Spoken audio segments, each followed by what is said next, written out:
क्या आपको ये लग रहा है कि मैं आपका समय वेस्ट कर रहा हूं? क्या आपको ये लग रहा है कि मैं आपका टाइम वेस्ट करके मुझे कुछ मिल जाएगा? नहीं, ऐसा कुछ नहीं है। मैं अपना टाइम आपको देने वाले आया हूं, ठीक है, देना चाहता हूं। मैं आपको लोगों को क्या बताने वाला हूं? Master in English in 21 days. मैं आपको कुछ ऐसी ट्रिक्स बताऊंगा, टिप्स बताऊंगा और कुछ ऐसी इन्फॉर्मेशन दूंगा जो आपको 21 डे अप्लाई करनी है अपने इंग्लिश के ऊपर, ताकि आप लोग को एक ऐसी इन्फॉर्मेशन मिल सके, आपके माइंड में एक ऐसी चीज सेटअप हो सके ताकि आपको लगे हाँ you can do it. Yes guys, मैं आप लोग को बताने वाला हूं क्या। देखिए, सबसे बड़ी इंपॉर्टेंट चीज इंग्लिश के अंदर क्या होती है। इंग्लिश एक लैंग्वेज, आपको उस तरीके से सोचना पड़ेगा। इंग्लिश एक इंपॉर्टेंस नहीं है, इंग्लिश एक लैंग्वेज है।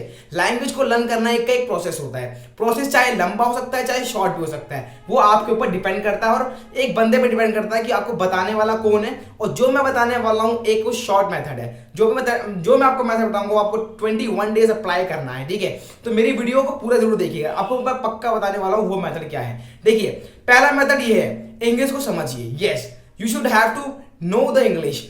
इंग्लिश है क्या, आपको अपने माइंड के अंदर सेटअप करना पड़ेगा कि इंग्लिश एक जस्ट लैंग्वेज है। जैसे हम हिंदी बोलते हैं वैसे इंग्लिश भी है। इंग्लिश एक इंपॉर्टेंट लैंग्वेज नहीं है। मैं ऐसा कहीं लिखा नहीं है कि आपको इंग्लिश नहीं आएगी तो आप किसी से आप कहीं पर जॉब नहीं मिल पाएगी या फिर आपको कहीं मतलब आपकी इंपॉर्टेंस कम हो जाएगी, ऐसा कुछ नहीं है। अगर आपको इंग्लिश नहीं आती है इसका मतलब ये नहीं कि आपकी इंपॉर्टेंस, आपकी नीड कम हो जाएगी। इसका मतलब ये है कि आप कम्युनिकेशन बहुत कम लोगों से कर पाएंगे। जैसे अगर मैं बोलूं कि आपको फॉरेनर से कम्युनिकेट करना है तो आप नहीं कर पाएंगे। इजी सिंपल सी बात है, क्योंकि you do not know English and they do not know Hindi. Okay, तो सिंपल सी बात है। तो आप कैसे कम्युनिकेट करेंगे? इंग्लिश एक कम्युनिकेशन लैंग्वेज है, कम्युनिकेट करने के लिए इस्तेमाल की जाती है। तो इंग्लिश कम्युनिकेशन बहुत जरूरी होता है, ठीक है guys.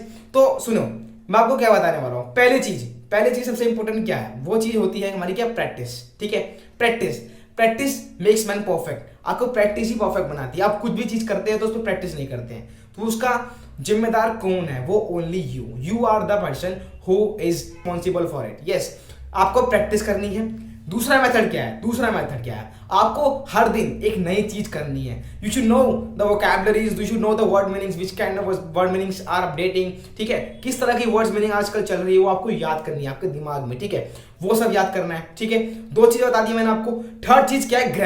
Grammar is the important की of the English. Yes, English language, ठीक है। अब मैं बताना चाहता हूँ, अमेरिकन फोन में जितने भी होते हैं ना वो इंग्लिश बोलते तो हैं पर ग्रामेटिकली रॉन्ग बोलते हैं। यस गाइस, आपको शॉक लगा होगा। यस, वो ग्रामेटिकली रॉन्ग बोलते हैं, बिल्कुल, क्योंकि उन्हें ग्रामर पे भरोसा नहीं है। वो सीधे इंग्लिश बोलते हैं, they are communicating to each other. तो आपको क्या बोलनी है? इंग्लिश ग्रामेटिकली करेक्ट बोलनी है। तो आप ग्रामेटिकली करेक्ट कैसे बोल पाएंगे जब तक आपको ग्रामर नहीं आएंगे? ग्रामर होती क्या है? बेसिक्स। आपको noun, adjectives, pronouns and there are so many things, you should know each and everything. आपको सब कुछ आना चाहिए ग्रामर के अंदर, आप तभी कर पाएंगे, इंग्लिश लैंग्वेज को सपोर्ट कर पाएंगे, ठीक है। अब चौथी चीज क्या है? चौथी चीज ये है कि आपको एक चीज तो करी आपने, उसकी अगर आपने उसका ट्रायल नहीं किया या फिर कभी आपने बोला नहीं तो आप कैसे कर पाएंगे? मैंने बोला प्रैक्टिस करनी है, उसके बाद मैंने बोला एक नई चीज रोज सीखनी है, उसके बाद मैंने बोला कि आपको वोकैबुलरीज वगैरह याद करनी है, ठीक है, ये सब ग्रामर वगैरह याद करनी है, ठीक है। तो फिर आप क्या कर सकते हैं? चौथी चीज में आप क्या कर सकते हैं? आप कम्युनिकेट कर सकते हैं, किसी से भी कम्युनिकेट कर सकते हैं, ठीक है। आप किसी से बात कर सकते हैं अपनी फैमिली के अंदर, अपने टीचर से इंग्लिश में बात कर सकते हैं, ठीक है। आप बात कर सकते हैं। जब तक आप बात नहीं करेंगे तब तक इंग्लिश बोल नहीं पाएंगे, क्योंकि हिंदी भी हमें कैसे आई थी? बात करने से आई थी। तो इंग्लिश भी आपको कैसे आएगी? बात करने से आएगी। चौथी चीज क्या होगी? कम्युनिकेट, ठीक है। पांचवी चीज सबसे इंपॉर्टेंट है, वो क्या है? सोचिए, आपके दिमाग को जोड़ डालिए और पांचवी चीज का इंपॉर्टेंस बताइए मुझे। पांचवी चीज सबसे इंपॉर्टेंट है।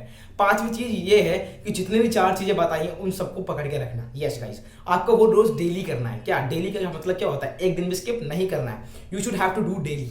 आपको डेली करनी है वो ईच एंड एवरीथिंग। उसी तभी तो आप ये चार चीज पकड़ के रखेंगे, पांचवी चीज का इंपॉर्टेंस बढ़ जाएगी। पांचवी चीज यही है कि चार चीजों को पकड़ के रखना है। यही था हमारा master in English in 21 days. अगर आपको वीडियो अच्छी लगी हो तो चैनल को सपोर्ट और पेज को लाइक करना मत भूलना। जय हिंद, जय भारत।